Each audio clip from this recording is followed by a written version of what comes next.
मेरे प्रिय दोस्तों, नमस्कार। फ्रेंड्स, लता मंगेशकर का नाम आपके लिए अनजाना नहीं होगा और सच पूछिए तो कहीं न कहीं उनकी आवाज़ हम सबके दिलो दिमाग में कभी न कभी तो गूंज ही उठती है।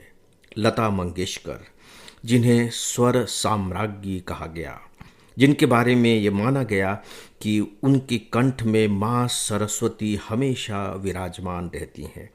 लता मंगेशकर, यदि कोई गायिका या गायक एक बार उनके चरण स्पर्श कर लेता था तो वह अपने आप को धन्य महसूस करता था और ऐसा लगता था जैसे कि संगीत की गंगा में उसने स्नान कर लिया हो। जी हाँ, लता मंगेशकर, जिसे हमारे देश ने भारत रत्न देकर सम्मानित किया। ऐसी लता मंगेशकर।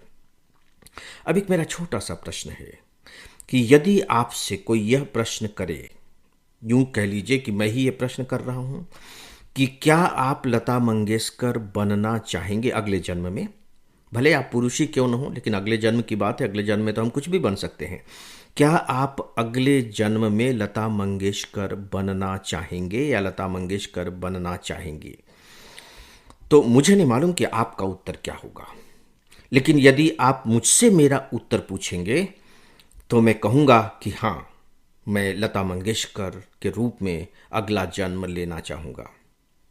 और यदि आप ये कहें कि दो में से एक का चुनाव करना है कि अगले जन्म में आप लता मंगेशकर बनना चाहेंगे या फिर मोक्ष की प्राप्ति चाहेंगे, निर्वाण की प्राप्ति चाहेंगे, तो मैं कहूँगा नहीं, भले ही उसे मैं आगे चाहूँगा, लेकिन एक बार तो मैं लता मंगेशकर जरूर बनना चाहूँगा। अब आप अपना उत्तर सोच लीजिए। लेकिन अगर लता मंगेशकर से यही बात पूछी जाए तो आपके विचारों से उनका उत्तर क्या होगा? सोचिए, उनका उत्तर क्या होगा। मैं अब आपको उनका उत्तर बताता हूं जो उन्हीं के शब्दों में है। ये सोशल मीडिया की अफवाह नहीं है। एक आध लगभग मुझे लगता है कि 1.5-2 साल पहले की बात होगी। मैं एक इंटरव्यू सुन रहा था, लता मंगेशकर जी का इंटरव्यू, जो जावेद अख्तर साहब ने लिया था। उसमें जावेद अख्तर साहब ने उनसे एक प्रश्न किया था कि क्या आप अगले जन्म में भी लता मंगेशकर बनना चाहेंगी? तो उन्होंने यह उत्तर दे करके मुझे अंदर से हिला दिया था, एकदम झकझोर दिया था, कहना चाहिए कि नहीं, मैं अगले जन्म में लता मंगेशकर नहीं बनना चाहूंगी। जावेद साहब ने पूछा कि ऐसा क्यों? क्योंकि शायद उनको भी इस तरह के उत्तर की अपेक्षा नहीं होगी। तो उन्होंने एक बात कही थी कि लता मंगेशकर के दर्द को, उसकी तकलीफ को लता मंगेशकर ही जानती है। इसका मतलब है कि उन्होंने जो जीवन जिया वह उन्हें पसंद नहीं आया, उसमें उन्होंने दर्द झेला। तो अब वो दर्द क्या थे, दुख क्या थे, हम अनुमान ही लगा सकते हैं, दावे के साथ कुछ नहीं कह सकते। लेकिन अब आप देखिए कि जीवन की इतनी बड़ी उपलब्धि जिसके लिए लोग तरसेंगे, उनके अपने जीवन के अनुभव के सामने, जीवन जीने की जो उनकी प्रणाली रही है या जिस तरह का उन्होंने जीवन जिया है, उसके सामने वे उपलब्धियां दो कौड़ी की हो गई हैं। कह रहे हैं कि नहीं, मैं अगले जन्म में लता मंगेशकर नहीं बनना चाहूंगी। अब यहां फिर एक सवाल है कि जब लता मंगेशकर जी ने गाने की शुरुआत की थी तो क्या उन्होंने यही सोचकर गाने की शुरुआत की थी कि एक दिन मैं स्वर साम्राज्ञी कहलाऊंगी, एक दिन मुझे भारत रत्न मिलेगा? यह भी सोचने की बात है। तो फिर ये सब हो कैसे गया, कैसे हो गया?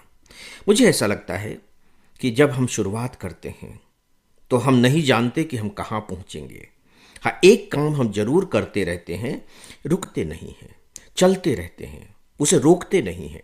और जब हम चलते हैं तो हमारी कोशिश होती है कि हम जो कुछ भी कर रहे हैं उसे लगातार रिफाइन करते जाएं, उसे शुद्ध करते जाएं, उसे बेहतर बनाते चले जाएं। और हम अपने जीवन में सामान्यतया कमोवेश ऐसा करते भी हैं। हाँ, किस सीमा तक कर पाते हैं वो एक अलग बात है, लेकिन सामान्यतः हमारी कोशिश तो यही होती है ना कि हम पहले से थोड़ा सा अच्छा करें, पहले से थोड़ा सा अच्छा करें, पहले से थोड़ा सा अच्छा करें, और अच्छा करते करते हो सकता है कि वो सर्वश्रेष्ठ हो जाए। हमें नहीं मालूम कि वो होगा कि नहीं होगा, लेकिन जो होता है वह इसी रूप में होता है। अब फिर यहाँ एक सवाल उठता है, तो फिर जीवन का उद्देश्य क्या है? बड़ी उपलब्धियां हासिल करके इतिहास के पन्नों में दर्ज हो जाना, अपने समय के अपने क्षेत्र में सर्वश्रेष्ठ बन जाना, या फिर एक अच्छा सा जीवन जी लेना, एक अनुभव परक प्यारा सा जीवन जी लेना। इसका जो उत्तर है आपको निकालना है, फैसला आपको करना है, क्योंकि जीवन आपका है। मैं कुछ भी कहने नहीं जा रहा हूँ, मैं तो केवल आपके सामने जीवन के कुछ पन्ने खोल कर रख रहा हूँ कि आप उन्हें पढ़ें, अनुभव करें, उन पर विचार करें और फिर अपने बारे में खुद निर्णय लें। तो अब आप सबसे अनुमति चाहूँगा। नमस्कार।